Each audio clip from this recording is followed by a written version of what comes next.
Hello engineers. ये हमारा task 53 है या फिर हम इसे डे 53 बोलें, बातें किए। और आज तारीख भी हमारी 9 जनवरी हो चुकी है। काफ़ी दिन गुजर चुके हैं। अगर किसी ने प्रिपरेशन स्टार्ट किया है उसके 50 दिन लगभग लगभग कंप्लीट हो चुके हैं और उसमें उसे अच्छा खासा इम्प्रूवमेंट देखने को मिला होगा। लेकिन अगर किसी वजह से अपन स्टार्ट नहीं कर पाए हैं या फिर हमको देर से ये जो प्लेटफॉर्म है ये मिला है, तो अगर हम लोग अभी से भी स्टार्ट करना चाहते हैं तो कोई भी देरी नहीं हुई है, अभी भी स्टार्ट किया जा सकता है। तो ये हमारा फेज़ 8 है, यानी कि 8 बार हम लोग टेस्ट दे चुके हैं और 8 बार हम लोग उस सब्जेक्ट को रिवाइज़ कर चुके हैं। अब नया फेज़ हमारा स्टार्ट हो चुका है।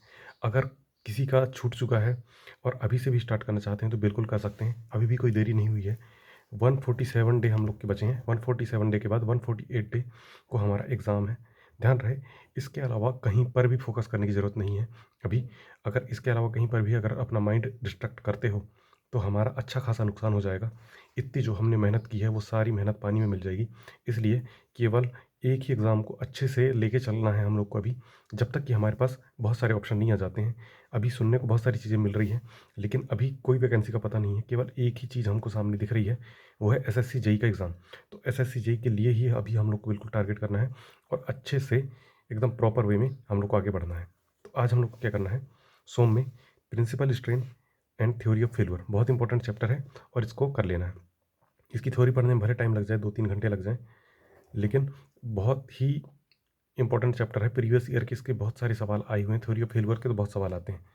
तो इसलिए क्या है, इसको बहुत अच्छे से कर लेना है क्योंकि ये हमारे आगे भी काम आएगा। तो 2-3 घंटे लगेंगे, कोई दिक्कत की बात नहीं है, लग जाने दो। उसके बाद फिर टेंशन मेंबर, ये हम लोग को पढ़ लेना है। स्टील वैसे तो ज़्यादा इंपॉर्टेंट नहीं है, लेकिन इसके बेसिक क्राइटेरिया हैं, ये हम लोग को पता होना चाहिए क्योंकि उससे क्वेश्चन आ जाते हैं और वो बहुत सारे क्वेश्चन हमारे गलत हो जाते हैं। तो इसके लिए हम लोग को बेसिक बेसिक पढ़ना ज़रूरी है। तो इसके कम क्वेश्चन भी करेंगे हम, तब भी चल सकता है। तो इसको पढ़ लेना है। टेंशन मेंबर ज़्यादा टाइम नहीं लगेगा, 2 घंटे मैक्सिमम से मैक्सिमम लगेंगे, उससे ज़्यादा टाइम हमको बिल्कुल भी नहीं देना है। उसके बाद हमारी जो वन डे वन सब्जेक्ट की सीरीज़ चल रही है, इसमें हम लोग को आज स्टील रिवाइज करना है हैंडबुक से। ध्यान रहे, थ्योरी नहीं पढ़नी है, थ्योरी वैसे भी कम है। इसमें जो है इंपॉर्टेंट टेबल हम लोग को याद कर लेने हैं। उसके बाद फिर जो फार्मूले हैं वो देख लेने हैं और हम लोग इसको ख़त्म कर देना है। ज़्यादा से ज़्यादा 30 मिनट से लेके 60 मिनट तक इतना ही टाइम देना है हम लोगों को। अब हमारे पास बिल्कुल भी टाइम नहीं है एक्स्ट्रा कि हम फालतू चीज़ों में दें। तो हम लोग को बस इस चीज़ को रिवाइज़ कर लेना है। उसके बाद फिर वाईसीटीए की बुक ओपन करनी है। सोम बहुत ही इंपॉर्टेंट चैप्टर है, इसलिए इसके ज़्यादा से ज़्यादा क्वेश्चन प्रैक्टिस करने की ज़रूरत है। तो सोम के हम लोग 30 क्वेश्चन कर लेंगे। उसके बाद स्टील के 30 नहीं, 20 क्वेश्चन कर लेंगे तो भी चलेगा, कोई दिक्कत की बात नहीं है, 20 क्वेश्चन कर लेना। उसके बाद एसएससी जेई की बुक ओपन करनी है। इसमें सोम के हम लोग को 30 क्वेश्चन कर लेने हैं, principal strain and theory of failure के। उसके बाद फिर स्टील के यही 20 क्वेश्चन कर लेने हैं, बहुत हो गया, बहुत हो जाएगा, उससे ज़्यादा करने की कोई ज़रूरत नहीं है। ये क्वेश्चन प्रैक्टिस करने में भी हमको मोटा मोटा 2 घंटे से ज़्यादा ही लगेंगे, 3 घंटे, कम से कम 3 घंटे ही लगेंगे। मुझे 3 घंटे ही लगेंगे। बाकी वही चीज़ है कि ऐसा डायरेक्ट सॉल्यूशन देख के आगे नहीं बढ़ जाना है। डायरेक्ट सॉल्यूशन देख के आगे बढ़ेंगे तब तो हमारा 1 घंटे में भी हो जाएगा।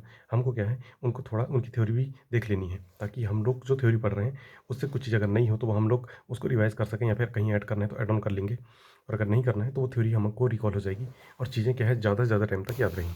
अब इसके बाद फिर हम लोग एसएससी जेई की बुक को डबल स्पीड से सॉल्व करने की कोशिश कर रहे हैं। उसके लिए हम लोग क्या करते हैं, 3-4 दिन में एक पेपर सॉल्व करने की पूरी कोशिश करते हैं। तो इसमें हम लोग को क्या करना है, 11 अक्टूबर शिफ्ट 1 2023 का पेपर, 30 क्वेश्चन कल तक हम निकल लिए थे। आज हम लोग को 30 से 60 क्वेश्चन टेक्निकल के कर लेने हैं, तो आसानी से ये चीज़ें कवर हो जाएंगी। उसके बाद फिर बायो में, नॉन टेक में हम लोगों को 2 सब्जेक्ट लेके चलना पड़ता है डेली के डेली, क्योंकि नॉन टेक काफ़ी ज़्यादा बड़ा है और साइंस में 3-4 चीज़ें आ जाती हैं, उनको लेके चलने में काफ़ी टाइम लग जाता है। इसीलिए क्या है, साइंस को भी नहीं छोड़ना है हमको और हिस्ट्री को भी नहीं छोड़ना है। जो मेरा सोर्स है वो है लूसेंट, और फिर जो यूट्यूब की वीडियो हैं वो हैं। अभी मैं कोई ना कोचिंग के नोट्स फॉलो कर रहा हूँ ना कुछ नहीं, केवल मैं ये 2 सोर्स यूज़ करता हूँ। जैसे कि लूसेंट में जो चीज़ मिल गई वो ठीक है, अगर मुझे कुछ लगता है यूट्यूब से देख लेना चाहिए तो मैं यूट्यूब से भी वो चीज़ों को देख लेता हूँ। उसके बाद फिर बायो में क्या करना है, रेस्पिरेटरी सिस्टम हम लोग को कर लेना है। इंपॉर्टेंट चैप्टर तो नहीं है, लेकिन कभी कभार 1-2 क्वेश्चन आ जाते हैं, इसलिए हम लोग को कुछ भी चीज़ नहीं छोड़ना है, ऊपर ऊपर से पढ़ लेंगे, जल्दी चीज़ें कवर हो जाएंगी। उसके बाद फिर हिस्ट्री में हम लोग को क्या पढ़ना है, मगध एम्पायर, यानी कि मगध साम्राज्य के बारे में पढ़ लेना है। मगध के कौन कौन से राजा थे, उनने क्या क्या बनवाई, ये चीज़ें कभी कभार पूछ लेती हैं। हिस्ट्री काफ़ी इंपॉर्टेंट चैप्टर हो जाता है, जिसमें एंसेंट हिस्ट्री हम लोग को तो रट लेना है बिल्कुल, क्योंकि क्वेश्चन एंसेंट हिस्ट्री से ही आने हैं। जो मेडिवेल हिस्ट्री और जो आगे की है उससे क्वेश्चन ज़्यादा नहीं आते हैं, मेन क्वेश्चन यहीं से आते हैं, और गांधीयन फेज से कभी कभार आ गए तो उससे आ जाते हैं। बाकी जो अपना जो है ये वाले फर्स्ट वाले एंसेंट वाले, इसको हम लोग को काफ़ी अच्छे से कर लेना है। इससे ही 2-3 क्वेश्चन देखने को मिल जाते हैं। अगर 4 क्वेश्चन आ रहे हैं, 2 क्वेश्चन यहीं से आ रहे हैं, तो फिर इसको पढ़ने में कोई ज़्यादा हर्ज की बात नहीं है, भले इसको टाइम लगे पढ़ने में, लेकिन ये अच्छा खासा वेटेज हमको दे देगा। उसके बाद हिस्ट्री के ही हम लोग क्या करना है, 5 क्वेश्चन करने हैं पर चैप्टर के। तो इससे क्या है कि हम लोग का नॉन टेक भी अच्छे से रिवाइज होते जाएगा, क्योंकि अब क्वेश्चन प्रैक्टिस करने की बारी आ चुकी है। 9 तारीख हो चुके हैं, 8 दिन गुजर चुके हैं, ये 9वां दिन है। ऐसे ही हम लोग को करना पड़ेगा, तभी हम लोग का जल्दी से जल्दी कवर होगा। अगर हम लोग बहुत धीरे से चींटी की चाल में चलते रहेंगे तो चीज़ें कवर नहीं हो पाएगी। अभी थोड़ी हमको अपनी चाल तेज़ करनी पड़ेगी। चींटी से अब हम लोगों को कछुए की चाल पे आना पड़ेगा। फिर जैसे टाइम बढ़ते जाएगा हम लोग शेर और चीते की चाल भी चलेंगे और तेज़ी से एकदम चीज़ें कवर भी करेंगे। लेकिन अभी क्या है, टाइम के अकॉर्डिंग चीज़ें धीरे धीरे ही ग्रैब करने की कोशिश करो, ताकि चीज़ें आसानी से कवर भी हो जाएँ और दिमाग में भी बैठ जाएँ। जल्दबाजी में पढ़ेंगे तो कुछ भी याद नहीं होगा। फालतू के नंबर 20-30 नंबर आएंगे टेक्निकल में, कोई मतलब नहीं निकलेगा। 20-30 नंबर इसमें आएंगे, उधर जितना भी स्कोर कर लो मैक्सिमम टू मैक्सिमम 82, 83, 84, 85 ऐसे पहुँचोगे। फिर उससे क्या है, डिमोटिवेशन ही होगा। इतने में तो हमारा जो मिनिमम मार्क्स है वो लगभग कवर हो पा रहा है, बस हो गया 40%। तो वो नहीं करना है हम लोगों को। अच्छा खासा वेटेज जब हम लोग को मिल रहा है, अच्छा खासा टाइम मिल रहा है, तो हम लोग अच्छे से कवर कर सकते हैं। और अभी से भी अगर कवर करेंगे तो मैं बता रहा हूँ, अगर अच्छे से कोशिश कर लिया किसी ने तो रैंक 1 भी ला सकता है। रैंक 1 भी कोई बड़ी बात नहीं है। हम लोगों को मेन टारगेट ये है कि maximum to maximum marks score करना, और वो तभी होगा जब सारी चीज़ें कवर कर लोगे, सारा सिलेबस कवर कर लोगे। और सिलेबस कोई बताता नहीं है ज़्यादा से अच्छे से, बस ये चैप्टर हैं, ये चीज़ें बता देते हैं। उसके अंदर की जो चीज़ें रहती हैं वो चीज़ें मैं बता रहा हूँ कि अंदर ये चीज़ें रहती हैं, इनसे ही क्वेश्चन आते हैं। इनको कवर कर लो, 100% सिलेक्शन होगा, ये तो मैं गारंटी से लिख के दे सकता हूँ। 100% हमारा सिलेक्शन होगा एसएससी जेईई 2024 में। बहुत ही अच्छी अपॉर्चुनिटी है, बहुत अच्छी वैकेंसी आने वाली है। कहीं भी नहीं हो पा रहा है, कोई दिक्कत की बात नहीं है। डिमोटिवेशन बिल्कुल भी नहीं लेना है। अभी बहुत सारे एग्ज़ामों के रिजल्ट भी आ रहे हैं, कई लोगों के हो रहे हैं, कई लोगों के नहीं हो रहे हैं। नहीं हो रहे हैं तो बिल्कुल डिमोटिवेटेड नहीं होना है। आसानी से चीज़ें कवर हो जाएँगी, उन सबको छोड़ दो। सिलेक्शन होना ना होना, उसमें क्या है कि किस्मत का भी कुछ रोल रहता है, प्लस अपना जो हार्ड वर्क है वो भी मायने रखता है। अब हमने हार्ड वर्क कर लिया, लेकिन अपना टाइम सही नहीं चल रहा था, इस वजह से अपना सिलेक्शन नहीं हुआ। लेकिन अभी अपना टाइम काफ़ी अच्छा चल रहा है, हम लोगों का 100% सिलेक्शन होगा। बस यही सोच के चलना है, बिल्कुल होगा और 100% होगा। देर से ही सही पर मिलेगी ज़रूर मंजिल हमको। उसके बाद फिर रीज़निंग में हमको क्या करना है, सिंप्लीफिकेशन कर लेना है। सिंप्लीफिकेशन में क्या करना है कि 1-2 क्वेश्चन कभी कभार इसके आ जाते हैं, इसलिए क्या है, इसको भी कर लेना ज़रूरी है। इसके क्वेश्चन आते ही आते हैं, तो इसको कर लोगे तो इसकी प्रैक्टिस ज़्यादा रहेगी। जैसे कई क्वेश्चन रहते हैं 9 + 3 - 4 + 5 = 60। अब इसमें क्या चेंजेस करना है, गुणा मतलब प्लस को मल्टीप्लाई करना है, माइनस को प्लस करना है, उसके बाद प्लस को डिवाइड करना है। इस टाइप से कुछ क्वेश्चन रहते हैं, उन क्वेश्चन की प्रैक्टिस कर लोगे तो डायरेक्ट चीज़ें क्या है, जल्दी से सॉल्व होने लग जाएंगी। वैसे नहीं बोलता हूँ कि इसका करने का क्या तरीका है, लेकिन जितनी ज़्यादा हम लोग प्रैक्टिस करेंगे उतनी ज़्यादा जल्दी चीज़ें कवर हो जाएंगी और उतनी ज़्यादा हम लोग की स्पीड बढ़ेगी, तो टेस्ट पेपर में भी हम लोग अच्छा खासा स्कोर कर लेंगे। उसके बाद करंट अफेयर की जो हमारी सीरीज़ चल रही है, उसमें जून के करंट अफेयर कल हम लोगों ने कर लिया था। जो बचा कुचा है वो हम लोगों को आज कवर कर लेना है। उसके बाद फिर उसको करने का तरीका क्या है, या तो टेक्स्ट बुक से कर सकते हैं, या तो वीडियो से, या तो मैगज़ीन से। तीनों तरीके बेस्ट हैं। टेक्स्ट बुक में सर्च करना है हमको करंट अफेयर्स, और करंट अफेयर जैसे ही ओपन होगा तो 2023 का करंट अफेयर आ जाएगा। उसमें जून का क्लिक कर लेना है। आधे हम निकल कर लिए थे, आधे जो बचे थे उसको आज हम लोगों को कर लेना है। या फिर कोई वीडियो से कर ले रहा है तो मंथली कंपाइलेशन पूरा देखना, उसमें आधे वीडियो हम लोगों ने कल देख लिए थे और आधे वीडियो जो बचे हुए हैं वो हम लोग आज देख लेंगे। और उसका पीडीएफ अगर कोचिंग के कहीं कोई चैनल से मिल जाता है तो हम लोग पीडीएफ भी देख लेंगे। अगर मैगज़ीन है तो बहुत अच्छी बात है। मैगज़ीन में आधा जो है, मैगज़ीन अभी उत्कर्ष की मैगज़ीन आ चुकी है। अगर किसी के पास नहीं है तो वो ले सकता है, ईयरली वाली 2023 की। अभी कल ही उन्होंने लॉन्च की है, वीडियो में बताया था सर ने। तो वो वाली मैगज़ीन भी ले सकते हो। तो उसमें क्या है कि आधे जो पन्ने हैं जून के वो अपन कवर कर लिए थे कल, और आधे जो बचे हुए हैं वो हमको आज कवर कर लेना है। 6 पन्ने हैं, 3 आज पढ़ लेने हैं।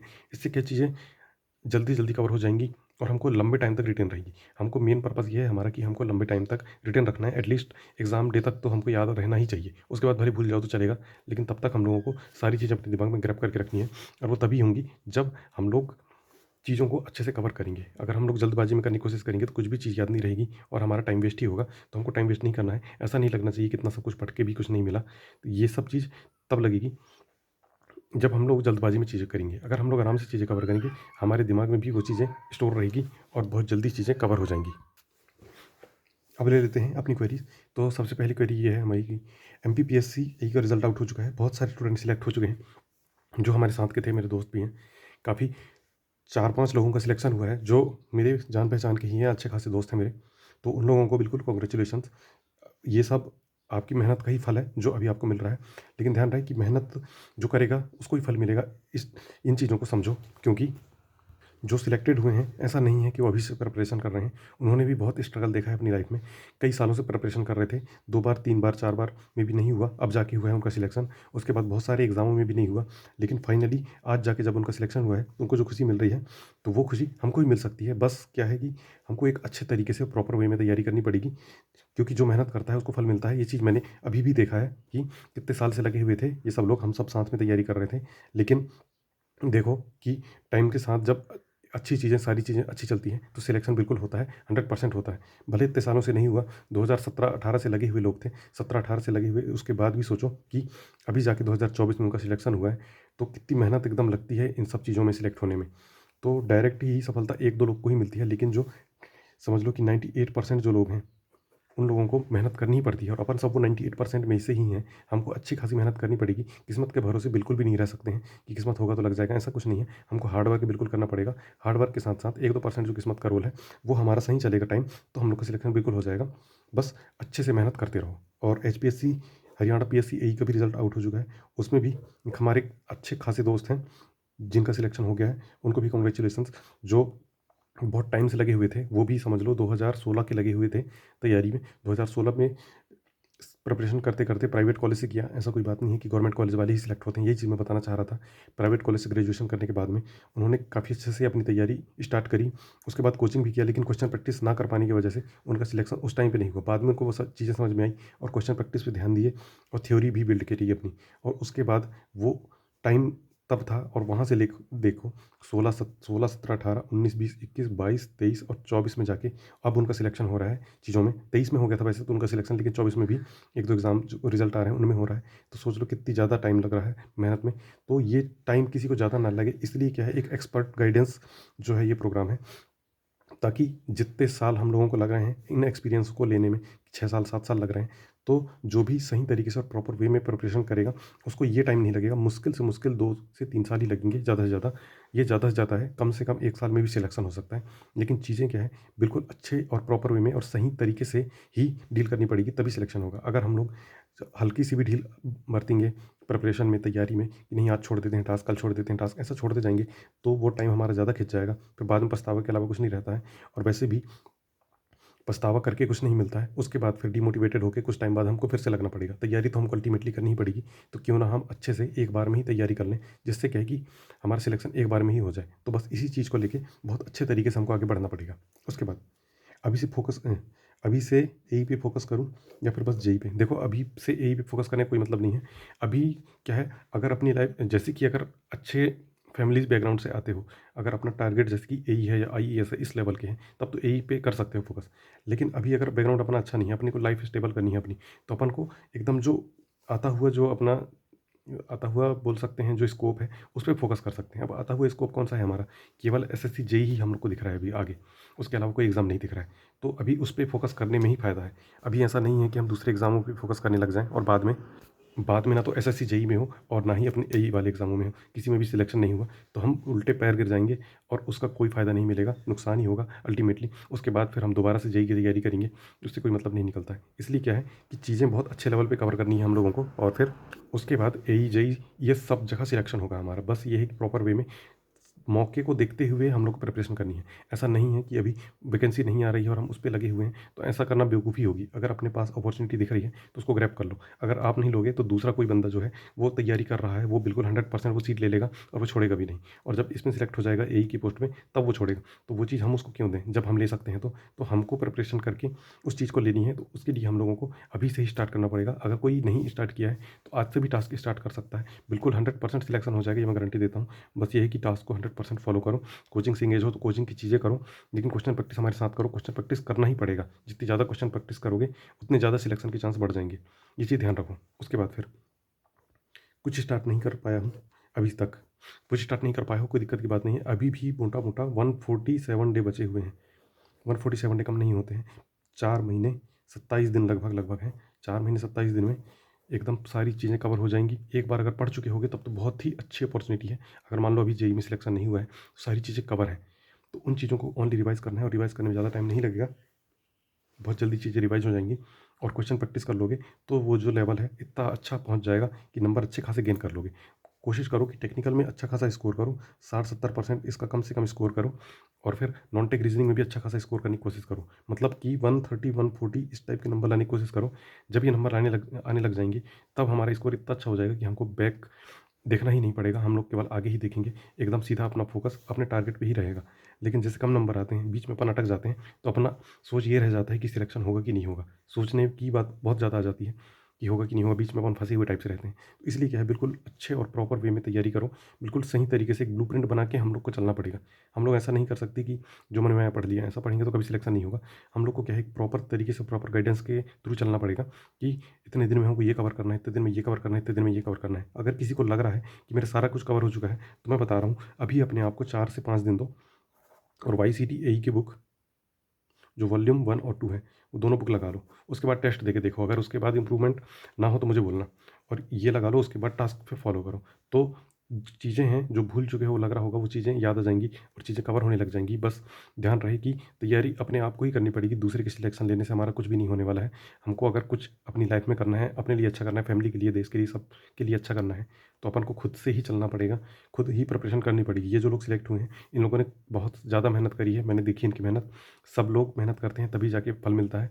डायरेक्ट अब के ज़माने में फल मिलना बहुत ही मुश्किल है और कट ऑफ दिन ब दिन बढ़ता जा रहा है। इसलिए क्या है, जितनी ज़्यादा अच्छे लेवल पे प्रिपरेशन करोगे, उतनी अच्छे लेवल पे रिज़ल्ट मिलेगा। तो ध्यान रहे, मेहनत करना बिल्कुल भी नहीं छोड़ना है। 100% हम लोग का सिलेक्शन होगा। तो मिलते हैं कल एक न्यू टास्क के साथ में।